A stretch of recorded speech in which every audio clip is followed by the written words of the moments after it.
When life gets unpredictable, preparation matters. In medicine, it's all about staying alert, ready for whatever comes through the door. On the road, it's no different.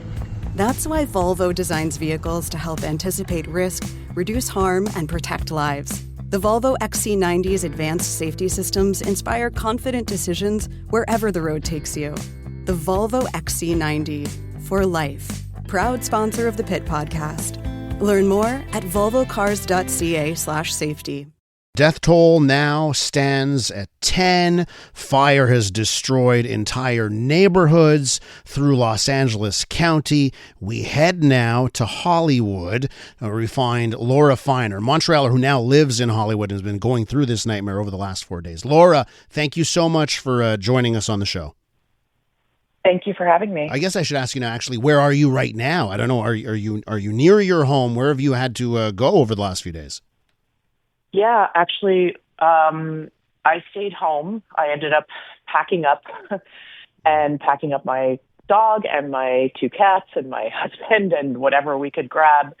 We drove around. There was bumper-to-bumper traffic. This was not last night, but the night before, trying to figure out where we were going to go and looking for resources.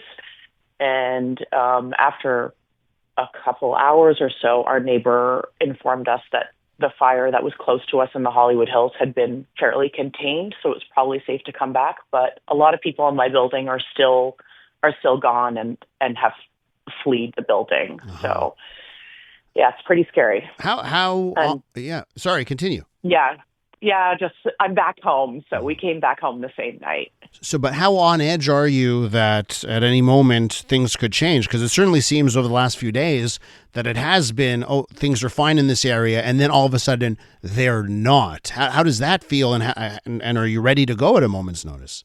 Yeah, it's pretty scary. We have everything packed up, like all our essentials near the door, and the cat carrier's ready to go, and the animal food ready to go in case we need to leave. So we're still on edge. I work outside of the home, but my husband, who works remotely, is staying home and making sure he's ready to go at a moment's notice. So we're still quite on edge and haven't really slept very well the last couple nights. So it's still scary. The wind could change. Here, you don't. It's very unpredictable. Laura, I have a couple of friends who live in LA. I've been down to LA a couple of times, and I think a lot of our listeners at one point in their lives have gone to visit Los Angeles, one of the great gems of the United States. So maybe if you could tell our listeners here, what parts of town, what devastation have you seen that would resonate, you think, with someone who's been to LA maybe a couple of times in their life?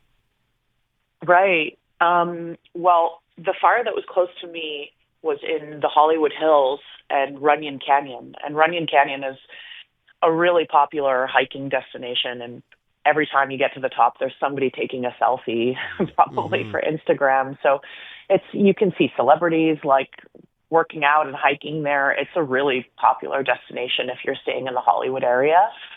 So that's probably all, ash at this point. And then the fires that are still going on that are in the Pacific Palisades close to Malibu, that's devastated a lot of beach homes. A lot of people probably go to that area. It's the beautiful properties, beautiful beaches. So that's all looks apocalyptic. So yeah, I think that would resonate with people that have been there, that have seen those places. All those, $10 million homes are just reduced to nothing. So it's really scary. We're with Laura Feiner. Montrealer now lives in Hollywood. Laura, when you talk to your neighbors, when you talk to whether your neighbors or your other friends who live in LA, what is the vibe on responsibility and the response to the fires? Now that this is day 4 and we've seen so much destruction, online I get this picture that there's a lot of anger out there, but I don't know if that's actually the case on the ground. What can you tell us on that end? I'd say people are really checking up on each other, and, I'm constantly in contact with my friends and the neighbors that I know here in my building. I have a neighbor who went to San Diego at a moment's notice. I guess if you don't have kids and don't have pets, it's easy to just flee and leave, but it's harder when you have, we don't have children, but for people who have children or pets.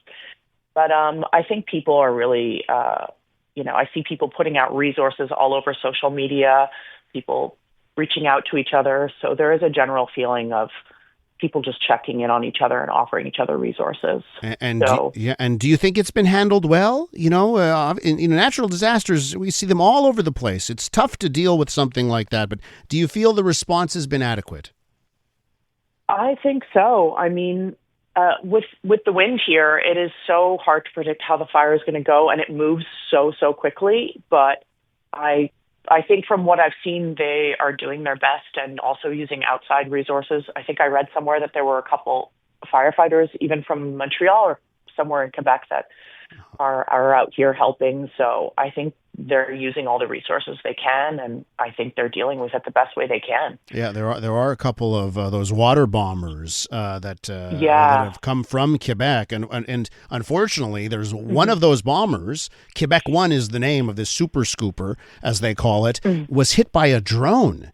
Like a commercial drone. My God. It was just, somebody put their drone up in the air, I guess, to get images, got hit, and now it's one of those planes, unfortunately, has been grounded. What are you seeing? Like, are you staying put? Are you getting in your car to go look? What are the authorities saying? Hey, don't do that. Can you tell me on that end how you're dealing with it?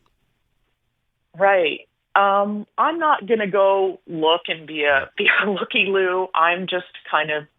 I'm on edge. I'm ready to go if I have to. And I actually went to work yesterday after a sleepless night. So life does continue. I work in an area called Mar Vista, which is close to Venice. So it is unaffected other than by air quality and smoke. So a lot of people are still on the road. There's still traffic.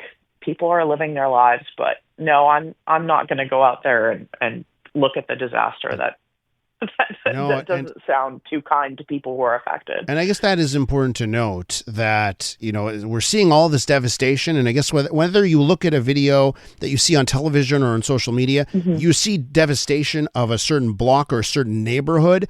That is not the case overall for entire Los Angeles County, right? Most people are okay. Most people are okay. The fires seem to be mostly now in the close to Pasadena area and the Pacific Palisades area, which is the worst. So the fire that is in the Hollywood was in the Hollywood Hills, close to where I live, is now fully contained. So Gotcha. I would say most people are not affected, other than air quality. Luckily, Laura, listen, we'll leave it there. Thank you for hopping on air with us this morning. I do appreciate it. Thanks so much. Take care. Take care, Laura. That's Laura Feiner. Montrealer now lives in Hollywood.